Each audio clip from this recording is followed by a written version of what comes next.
25/8 is in the business of time. We help leaders of small and medium-sized businesses work smarter, not harder, so they feel like they have an extra hour in the day and day in the week. Go from don't know what I don't know to I can't miss this show, as we talk proven strategies, practical tips and insider insights from a diverse range of industry leaders. Make time to grow your capabilities and confidence with 25/8.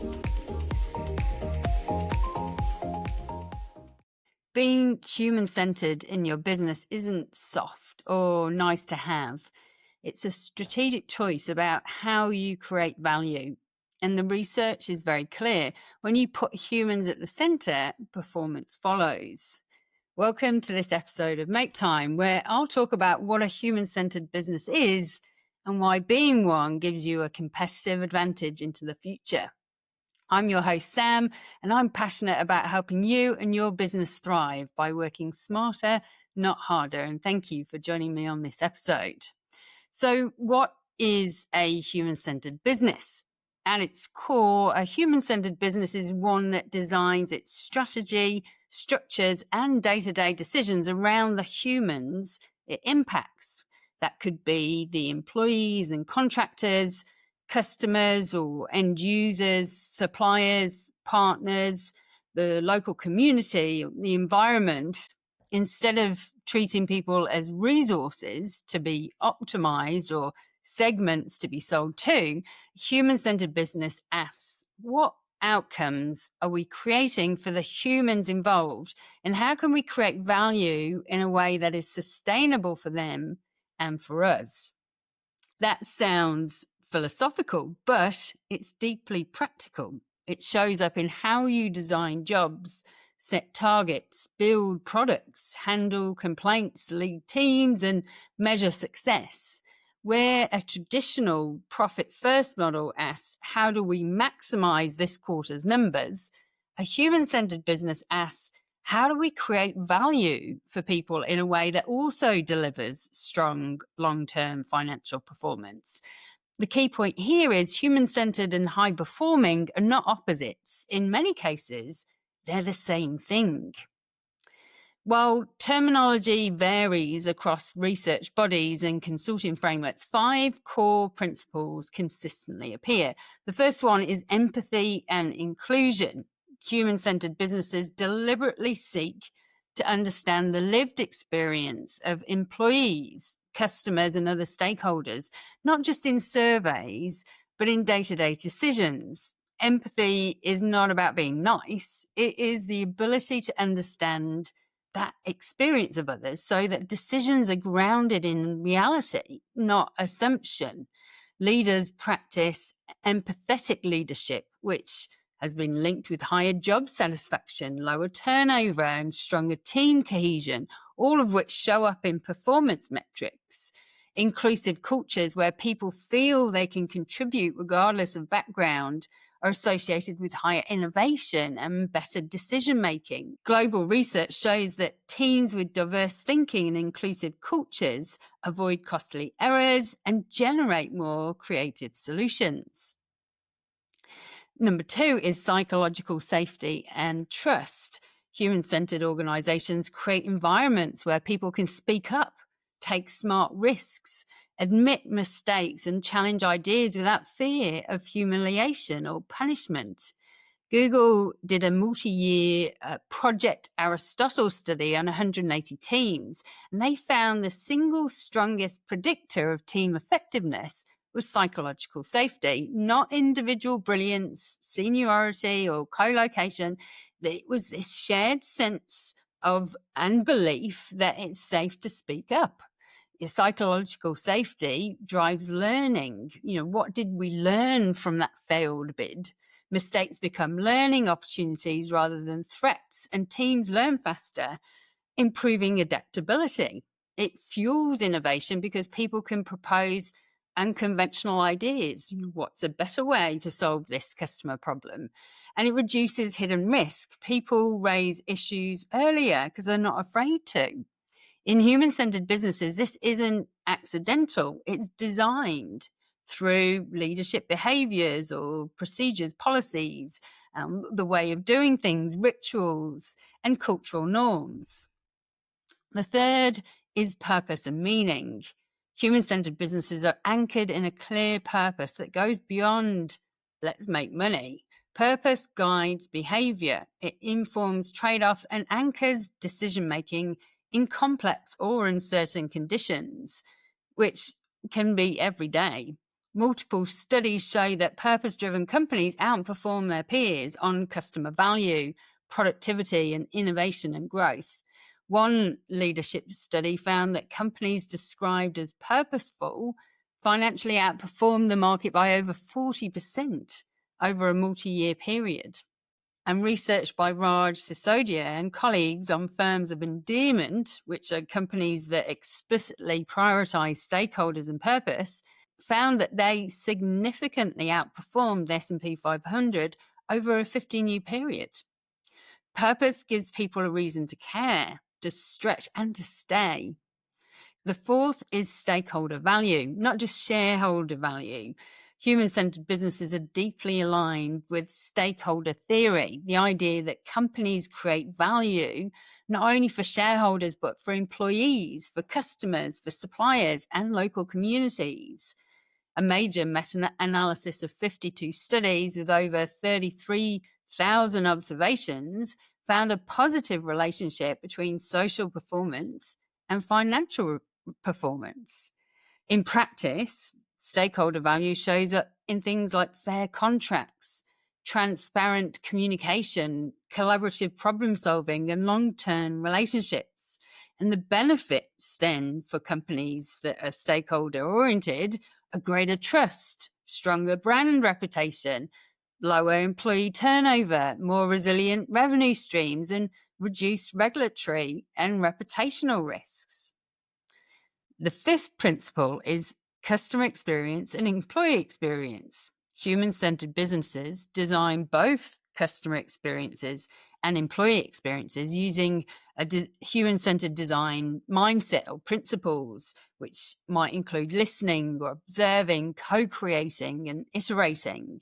Research on employee experience shows a clear link between positive experiences and outcomes such as performance, commitment, and intention to stay.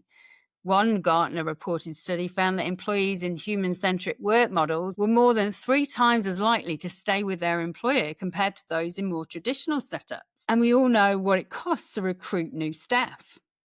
Instead of asking, how do we get more out of people, human-centered businesses ask, how do we design work so that people can do their best thinking and contribution here? They ask, what's the human experience of this process? Does this help or hinder people's ability to do great work? Does this reduce friction or create frustration? So those were the 5 core principles that showed up throughout the research. But being human-centered is good for business. If you strip away the labels, human-centered business is essentially about aligning human understanding and a focus on well-being and capability with business outcomes. Employee engagement is one of the most studied links between human factors and performance. And a recent review of employee engagement and organizational performance notes that engagement is a critical driver of productivity, profitability, customer satisfaction, and retention. Human-centered practices such as quality leadership, growth opportunities, collaborative teams, and non-toxic environments are consistently identified as key drivers of engagement. When organizations adopt human-centric work models, studies report that they get higher retention. Employees are multiple times more likely to stay, reducing recruitment and onboarding costs and preserving institutional knowledge. Higher satisfaction and well-being, which correlates with lower absenteeism and burnout. Stronger team performance and innovation, particularly when psychological safety is high. In simple terms, if people are engaged, safe to contribute, and see a future with you, they do better work and they do it for longer. Human-centered businesses are also customer-centered businesses, not a customer is always right sense, but in a we design around what actually helps them succeed sense. Human-centred customer service and experience design increases customer satisfaction and loyalty, which directly impacts lifetime value and referral rates. It reduces the cost to serve over time by proactively solving the real problems rather than patching symptoms. And it differentiates you in markets where products and prices are increasingly similar. When employees are engaged and treated with respect, they're also more likely to treat customers the same way.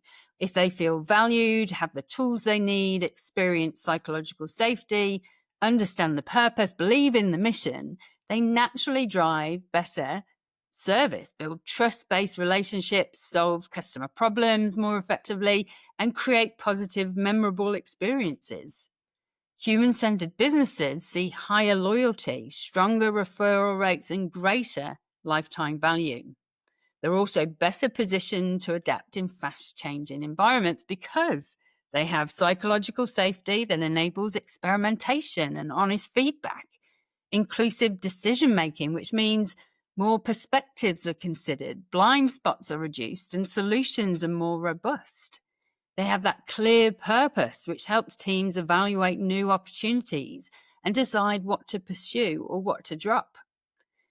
Research on purpose-driven companies notes that purpose supports transformation and innovation, helping organizations navigate disruption and identify new arenas to compete in.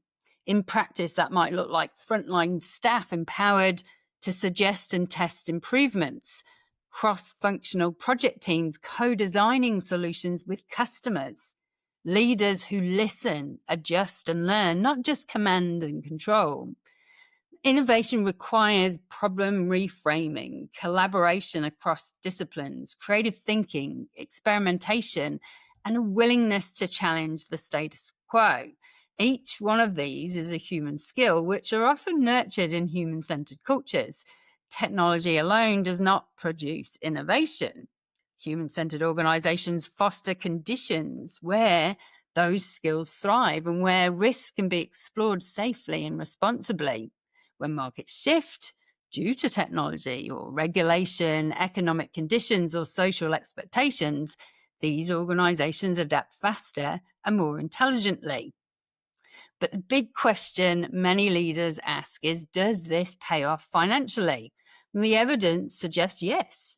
Meta-analyses of corporate social responsibility and financial performance shows a moderately positive relationship.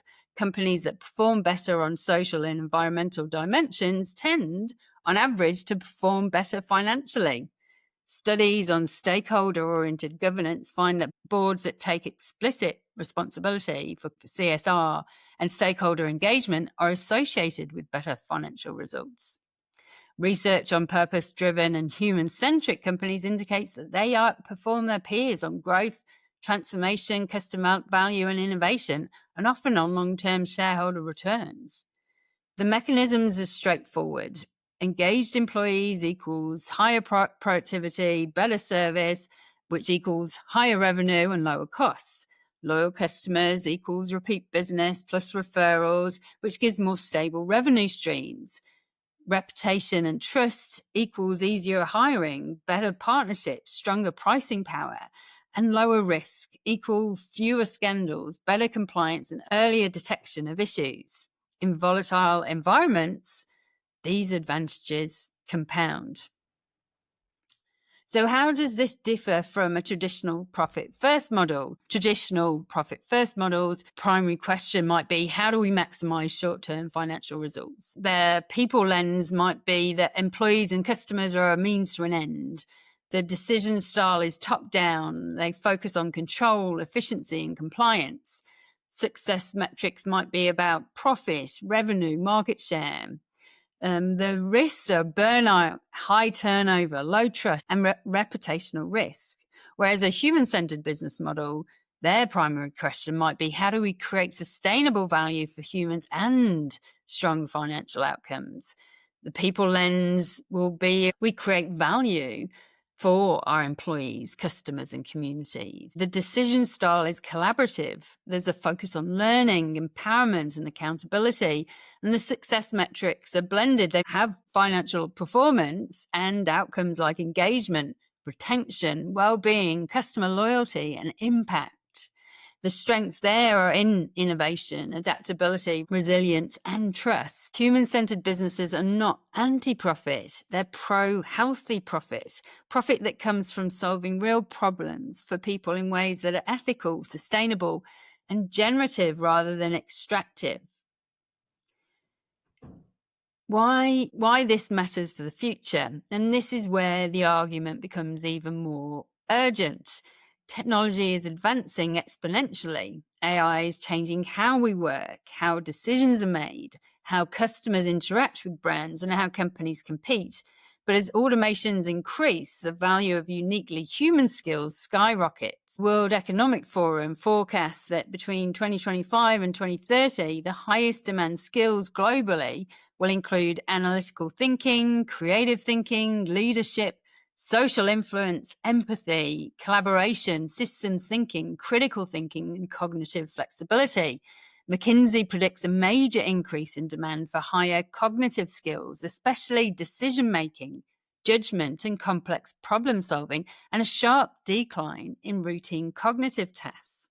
The OECD report that human capabilities such as ethical reasoning, collaboration, creativity, and empathy are becoming the central differentiators in advanced economies.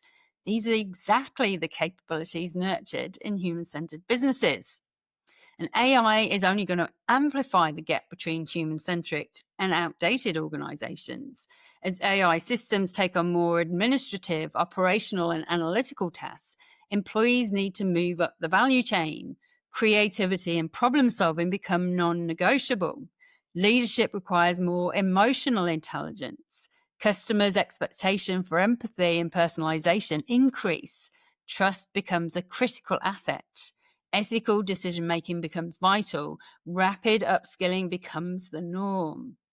Human-centered organizations are already designed to support learning, build capability, encourage experimentation, foster collaboration, enable courageous conversations, and develop future-ready leaders. Technology doesn't reduce the need for human-centered businesses, it increases it. A human-centered business becomes future-proof because it nurtures the very skills that technology cannot replace. Critical thinking is that questioning assumptions, interpreting context, evaluating risks. Creativity helps us generate new ideas, reframe problems, imagine alternatives. Empathy enables us to understand humans' needs, behaviors, and emotions.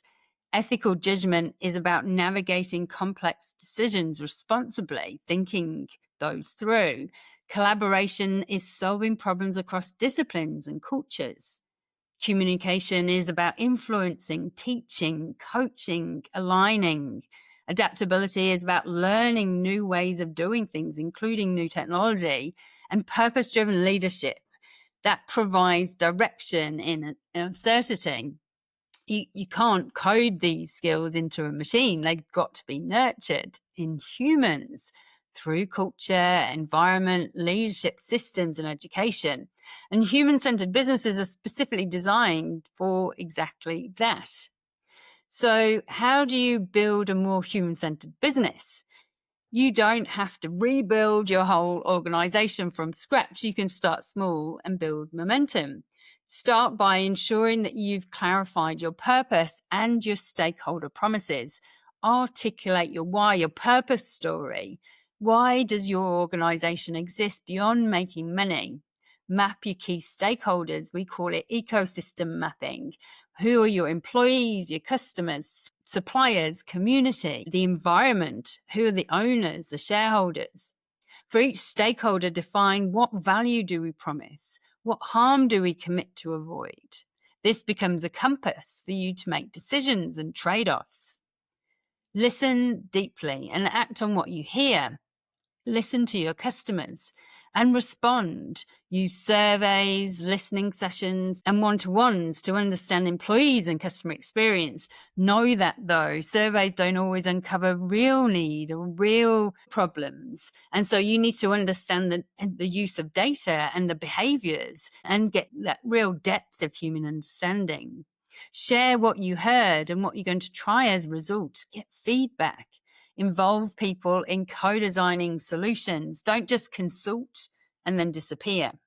Listening without action breeds cynicism. So listening with visible follow-throughs enables you to build that trust. And design for psychological safety. You, as a business leader, play a huge role here. Model vulnerability, share mistakes and what you learned. Reward people for raising issues early, even when it's uncomfortable. Set clear expectations that respectful challenge and honest feedback are part of the job. You can also build psychological safety into processes, learning reviews after projects, red flag mechanisms, and regular forums for upward feedback. Think about performance and recognition too. Instead of measuring only what people deliver, also consider how they deliver it. Include human-centered behaviors like collaboration, mentoring, inclusive practices, and customer care. And recognize people who improve systems, not just those who heroically fix crises. Ensure your reward systems don't unintentionally incentivize harmful behavior like overwork or corner cutting. Align your incentives with the culture you say you want. Invest in development and growth. Human-centered businesses see development as part of the deal, not just a perk. Provide access to learning. Give people coaching and mentoring that builds both skills and self-awareness. Create visible career pathways, even in small organizations. Role crafting, lateral moves, and project opportunities really help people envision where they're headed. Talk regularly about growth in one-on-ones. Don't leave it to annual reviews. Research on workplace happiness and engagement highlights career development and a sense of progress as major drivers of retention and performance. Finally, make sure your plumbing matches your principles. Do your policies on flexibility, leave, performance, and complaints reflect a human-centered philosophy, or do they contradict it? Are your hiring, onboarding, and exit processes designed around human experience or organizational convenience only? Are your tools, such as your scheduling or your CRM or performance management tools, enabling autonomy, clarity, and connection, or creating friction and frustration? Human-centered businesses treat these as design questions too, not just admin details. Here's some common myths about human-centered business. If we focus on humans, it means lowering our standards. But in reality, clear expectations plus psychological safety tends to raise standards. People are more willing to ask for help, share problems early, and iterate to better solutions. High standards and high empathy are complementary, not opposites. We can't afford being human-centered. It's a luxury. The evidence suggests that the opposite is true. Human-centered practices reduce costly turnover, improve productivity, and support long-term financial performance. What you can't afford is the hidden cost of disengagement, like churn and reputational damage. This is just a HR's job. Human-centered business is a leadership choice and a strategic choice. HR can help design and implement, only sticks when executives, founders, business leaders, and line managers own it in their everyday decisions too. So a human-centered business is not defined by a values poster or a catchy purpose statement. It's defined by the actions that you take, the contracts that you sign, and the ones you walk away from, how you treat your staff when budgets are tight, how you respond when a customer is unhappy and happy, whether people feel safe to speak up, whether your decisions reflect the impact on the humans involved, including future humans. The good news is that this isn't just the right thing to do. A growing body of research shows that organizations which take humans seriously, their needs, their aspirations, and potential, are more innovative, more resilient, and more financially successful over time. For business leaders, the invitation is simple and powerful. The future belongs to human-centered business. We're entering an era defined by AI and automation, rapid change, unprecedented complexity, greater customer expectations, heightened social responsibility, global competition, talent shortages and key skills, and the rising importance of purpose and ethics. In this new world, the organizations that thrive will be those that develop human capability deeply, build trust and psychological safety, encourage creativity and critical thinking, align with human and societal values, design experiences, employee and customer experiences around real human needs, lead with purpose, and treat people as partners in value creation, not resources. Human-centered businesses are not just better, they are better positioned for the future. The more technology advances, the more human-centered we must become. It isn't a trend, it's really a new foundation of competitive advantage. So design your business around humans and you'll build a business that's built to last. Thanks. Thanks for listening to Make Time, a business podcast by 25/8. If you like the show, please take a moment to write a review and feedback on what you'd like to hear next. If you never want to miss an episode, hit subscribe or follow on your favourite listening channel. If you want to get even smarter, join our newsletter, community, or take one of our programs. Links down below. See you next time.